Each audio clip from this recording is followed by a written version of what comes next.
In December of 1862, on the outskirts of Charleston, South Carolina, a woman named Hattie committed an act so unspeakable that the local newspapers refused to print her full name for weeks, referring to her only as the Demon in Apron or the Christmas Murderess.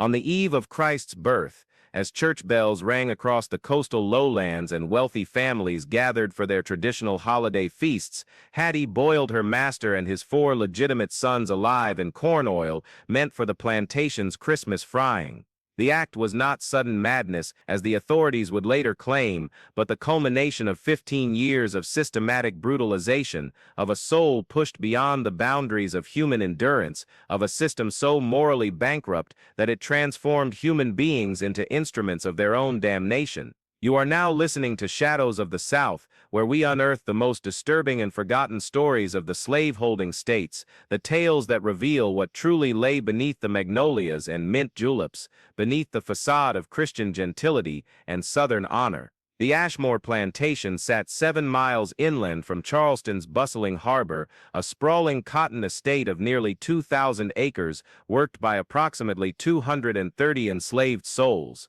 The main house, a 3-story Greek Revival masterpiece with white columns that gleamed in the coastal sun, overlooked fields that stretched to the horizon like an ocean of white gold. Colonel Edmund Ashmore, age 53 at the time of his death, was a 3rd-generation planter who had inherited both the land and his father's reputation for calculated cruelty. He had been educated at South Carolina College, had served briefly in the state militia, and prided himself on being a modern, efficient master who kept meticulous records of every slave birth, death, and transaction. He was tall and lean, with prematurely silver hair and pale blue eyes that seemed to measure everything and everyone as property to be assessed and valued. His neighbors considered him a shrewd businessman, his creditors knew him as ruthlessly punctual, and his slaves knew him as something far worse than cruel. They knew him as methodical. Edmund's wife, Margaret Ashmore, had died in childbirth in 1847,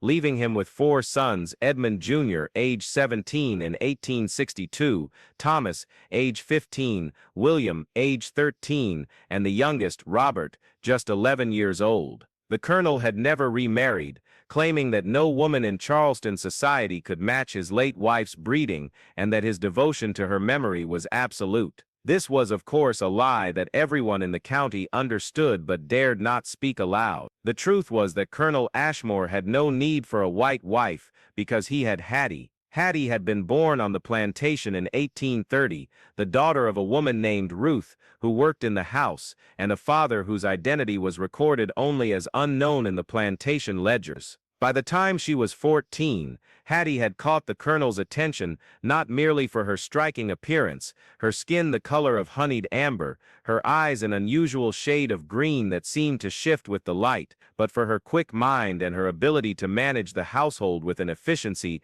that impressed even the colonel's most critical relatives. She could read and write, skills she had acquired in secret from the colonel's own children during their lessons with their tutor. She could calculate accounts, she could organize a dinner party for 30 guests, and she could anticipate the colonel's needs before he articulated them. By 1846, when she was 16 and the colonel's wife lay dying upstairs, Hattie had become indispensable to the household's operation. By 1847, she had become something else entirely. The relationship, if such a grotesque arrangement can be called that, was never acknowledged publicly, but neither was it particularly hidden. The colonel kept Hattie in a small house behind the main residence, a cottage that had once belonged to the plantation overseer before he built himself a larger dwelling near the slave quarters. Hattie bore the colonel's 7 children between 1847 and 1859, 3 daughters and 4 sons. None of them were ever freed.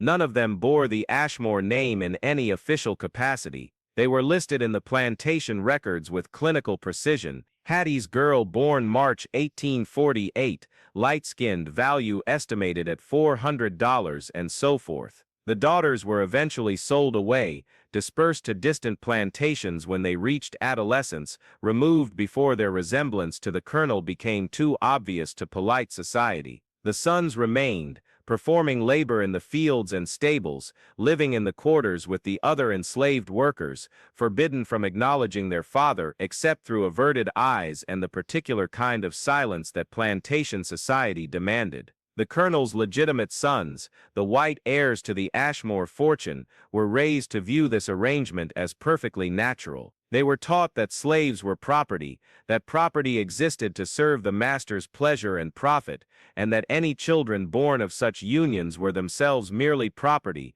no different in kind from the mules in the barn or the cotton in the fields. Edmund Jr., the eldest, had his father's calculating nature and had already begun his own exploitation of enslaved women on the property. Thomas fancied himself a future military officer and spent his time drilling a group of young enslaved boys as though they were soldiers under his command, punishing any hesitation with a riding crop. William was quieter, more bookish, but no less convinced of his racial superiority. Only young Robert, at 11, still possessed something resembling a child's conscience, though even he had been thoroughly schooled in the ideology that made such horror possible. The household ran with clockwork precision. Hattie managed everything: the cooking, the cleaning, the seasonal entertaining, the delicate social choreography required when Charleston's elite came to visit. She was present but invisible, essential but unacknowledged, treated by the colonel's white sons with a mixture of familiarity and contempt that was uniquely poisonous. They called her by her first name, ordered her about, and expected absolute obedience, all while knowing perfectly well that she was their father's concubine and the mother of their half-siblings who worked in the fields. The psychological violence of this arrangement cannot be overstated. Every day Hattie was forced to cook meals for the man who owned her body, to serve food to the boys who were raised to despise children who looked remarkably like them, to smile and bow, and maintain the fiction that this was a normal, even blessed Southern household. If you are moved by these forgotten stories of resilience and tragedy, consider subscribing to Shadows of the South. We commit ourselves to remembering what history tried to erase, to speaking the names of those who were meant to be forgotten, and to examining honestly the brutal foundations upon which American prosperity was built. These are not easy stories, but they are necessary ones. The trigger for what happened on Christmas Eve 1862 was not a single event, but an accumulation of indignities that finally exceeded the limits of human endurance. The Civil War had been raging for nearly 2 years, and though Charleston remained under Confederate control, the Union blockade had created shortages and anxieties throughout the region. The plantation's profitability had declined, and Colonel Ashmore had responded by intensifying the labor demands on his enslaved workers while simultaneously cutting their rations. Hattie's remaining sons, now teenagers and young men, were worked 16 hours a day in the fields and frequently subjected to public whippings for infractions as minor as failing to bow quickly enough when a white person passed. In November of 1862, the colonel made a decision that would prove fatal. He had received an offer from a Louisiana planter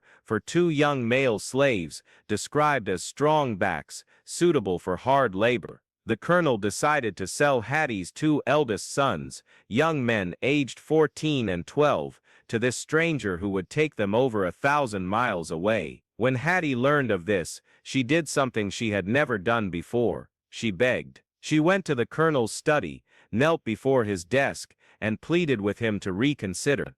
She offered to work harder, to take on additional duties, to do anything if he would only keep her children nearby. The colonel listened to her pleas with the detached interest of a man observing an insect struggle against a window pane. When she finished, he informed her that her feelings on the matter were irrelevant, that the boys would bring a good price, and that she should remember her place. Then he told her to prepare a special dinner for the following evening, as he had invited several neighboring planters to celebrate the sale. Pause here for a moment and reflect on what slavery truly meant. It was not merely forced labor or physical brutality, though it was certainly both of those things. It was the systematic destruction of the family bond, the deliberate severing of the most fundamental human connection, the mother and child. It was the reduction of love itself to an economic calculation, an item in a ledger to be balanced against profit margins and market prices. What kind of society creates such conditions? What kind of God do you worship when you attend church on Sunday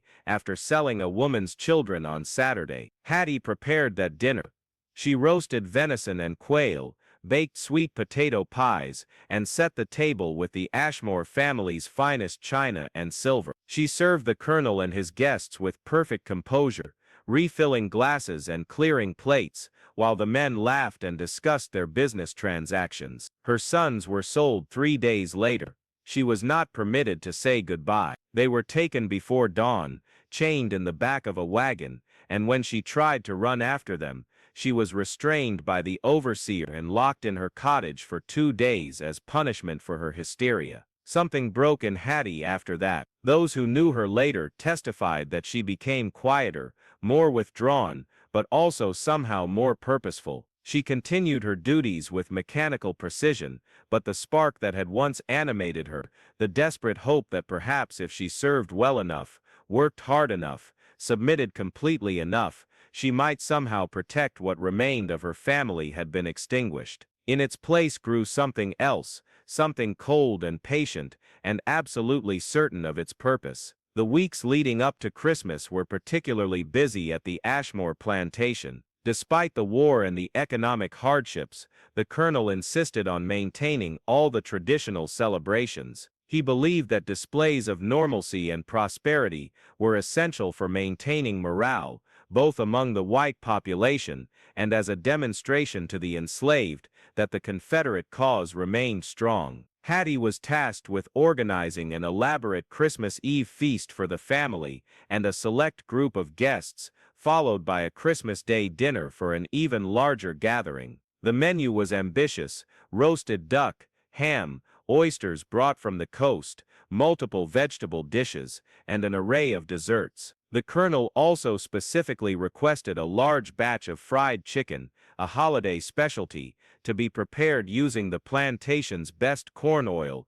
and the enormous cast iron cauldron that was normally used only for major celebrations and the annual hog slaughtering. Hattie began her preparations days in advance. She worked in the kitchen from before dawn until late into the night, often alone, as the colonel had given most of the household staff time to observe the holiday in their own quarters. She cleaned and organized, she measured and calculated, and she waited for the right moment. On the afternoon of December 24th, while the colonel and his sons were in town attending a Christmas service at St. Michael's Church, Hattie made her final preparations. The kitchen building stood separate from the main house, as was common in plantation architecture, a precaution against fire. Inside, the massive cooking hearth dominated one wall, and in the center of the room stood the great iron cauldron, already filled with corn oil and heating over an intensely hot fire.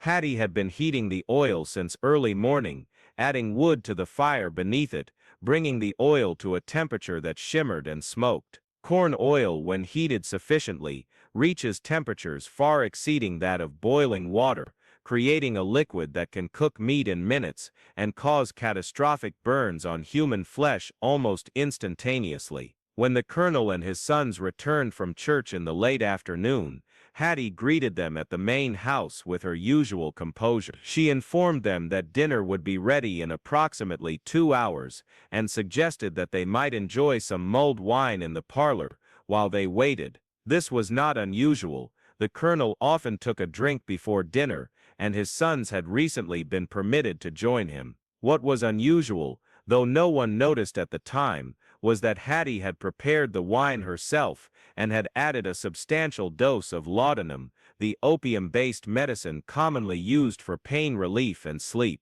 The amount she used was not enough to be immediately obvious in taste, especially when masked by the spices in the mulled wine, but it was enough to make the men drowsy and slightly disoriented within 30 minutes. Hattie served the wine, then excused herself, saying she needed to attend to the final preparations in the kitchen. She crossed the yard to the separate kitchen building and waited. Through the window, she could see the main house, could imagine the colonel and his sons drinking their wine, settling into their chairs, their senses slowly dulling. She checked the oil one more time. It was ready, the surface rippling with heat, small wisps of smoke rising into the rafters. Then she returned to the main house. What happened next was reconstructed later from the testimony of enslaved witnesses who observed from a distance and from the physical evidence found at the scene. Hattie told the colonel and his sons that there was a problem in the kitchen,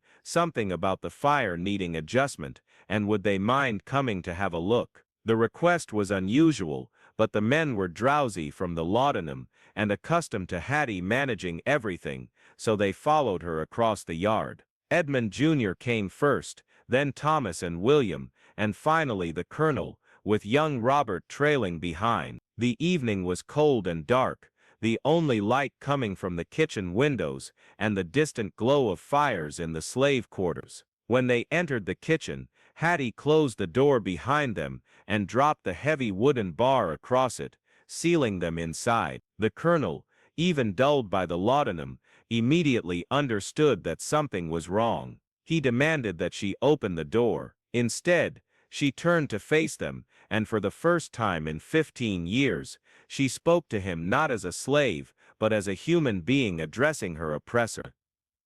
Witnesses, who were close enough to hear, reported that she told him exactly why she was doing this, that she recounted every child sold, every indignity suffered, every moment of forced submission. She told him that she had finally understood that there was no redemption possible within the system, that the only justice available to her was the justice she would take for herself. And then, with a strength born of absolute desperation and 15 years of suppressed rage, she began to execute her plan. The details of what followed are almost too horrific to recount, yet they must be told because they represent the logical conclusion of a system that denied the humanity of millions. Using a long iron rod that she had prepared for the purpose, Hattie drove the men toward the cauldron. The colonel, despite his age and the laudanum, fought back, but Hattie had the advantage of surprise and purpose. Thomas tried to rush her, but slipped on the oil that she had deliberately spilled on the floor. Edmund Jr. made it to the door but could not lift the heavy bar in his drugged state. One by one, with methodical determination, Hattie forced them into the cauldron of boiling corn oil, the eldest sons first, then the two younger boys, and finally the colonel himself. The screaming was heard across the plantation. Enslaved workers in the quarters heard it, and understood immediately that something unprecedented was happening. Some few began to move toward the kitchen building, but most remained frozen, caught between the impulse to help and the absolute certainty that any involvement would result in their own deaths. The overseer, a man named Garrett, who lived in a house at the edge of the property, came running with several other white employees, but by the time they reached the kitchen and broke down the door, it was over. All 5 men were dead, their bodies submerged in the oil that had turned from golden amber to a dark, blood-tinged red. Hattie was still standing beside the cauldron, the iron rod in her hand, her dress and apron splattered with oil and blood. She made no attempt to flee or to resist when they seized her. She simply dropped the rod, looked at the overseer, and said, "It's finished now." Then she said nothing more, not another word. Not during the questioning that night, not during the trial that followed, not even when they hanged her from a live oak tree at the edge of the plantation on January 2nd, 1863, just 9 days after the act itself. Consider what desperation looks like. Consider what it means when a human being, one who had endured 15 years of systematic degradation and who had been forced to witness the destruction of her own children, chooses to commit an act that she knows will result in her own death within days. This was not madness, though it was certainly portrayed as such in the newspapers and legal proceedings. This was the cold calculation of someone who had concluded that death with purpose was preferable to life as property. The system had transformed Hattie into an instrument of destruction, but the destruction was not random or senseless. It was targeted, specific, and in its own terrible way, just. The aftermath of the Christmas Eve murders sent shockwaves through Charleston society and beyond. The newspapers, when they finally reported the story in detail, struggled with how to frame it. Some portrayed Hattie as a demon, an inhuman monster, whose actions proved the necessity of strict control over the enslaved population. Others, particularly in northern publications, used the case as evidence of slavery's brutalizing effects on both the enslaved and the enslaver.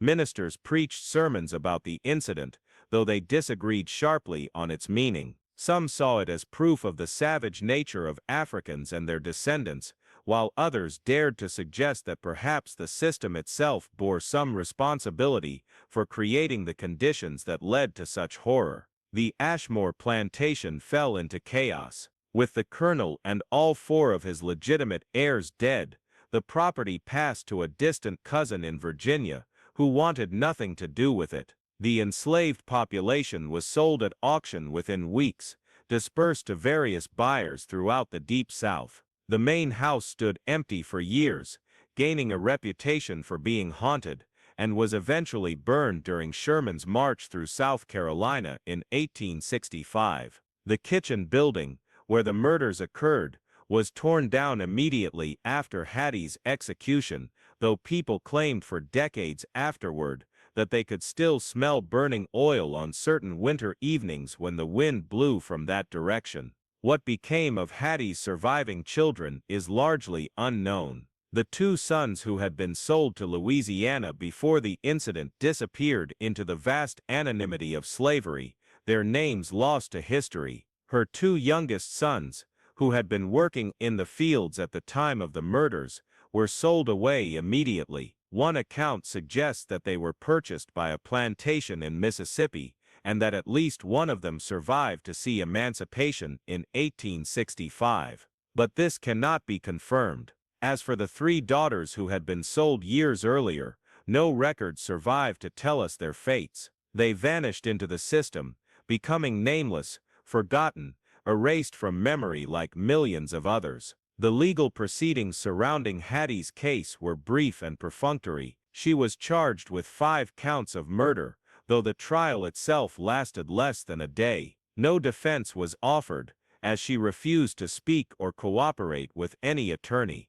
The all-white, all-male jury deliberated for approximately 20 minutes before returning with a guilty verdict on all counts. The judge, in his sentencing remarks, called her crime an abomination without precedent in the annals of Christian civilization, and ordered that she be hanged immediately after the new year. There was some debate about whether to make her execution a public spectacle to serve as a deterrent to other enslaved people, but ultimately it was decided to keep the hanging relatively private, attended only by local officials and plantation owners. They feared, perhaps rightly, that a large public execution might spark unrest or sympathy among the enslaved population. Hattie walked to her execution without resistance. The few accounts that exist describe her as calm, almost serene, her face showing no emotion as the noose was placed around her neck. A minister attempted to pray with her,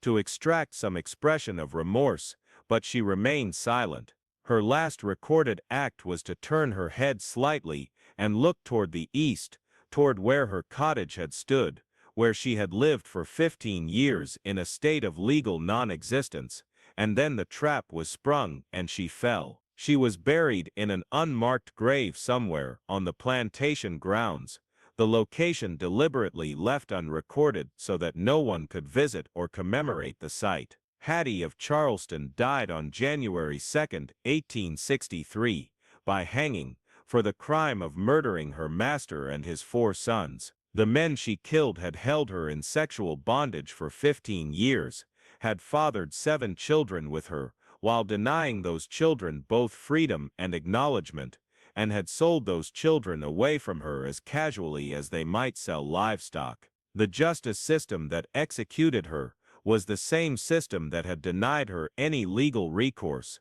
that had defined her as property rather than person, that had made her suffering invisible and her resistance criminal. In the end, she chose to become visible in the most terrible way possible, to ensure that at least for a moment, the world would have to acknowledge her existence and her pain. And then that same world erased her, buried her in an unmarked grave, and tried very hard to forget that she had ever lived. But memory persists, even when it is unwanted. Stories survive, even when they are suppressed. And the questions raised by Hattie's case remain unanswered, perhaps unanswerable. What do we owe to the victims of historical atrocities? How do we reckon with a past that is simultaneously ours and not ours? How do we honor those who suffered without romanticizing their suffering? How do we acknowledge the complexity of human behavior under inhuman conditions, without excusing the inexcusable?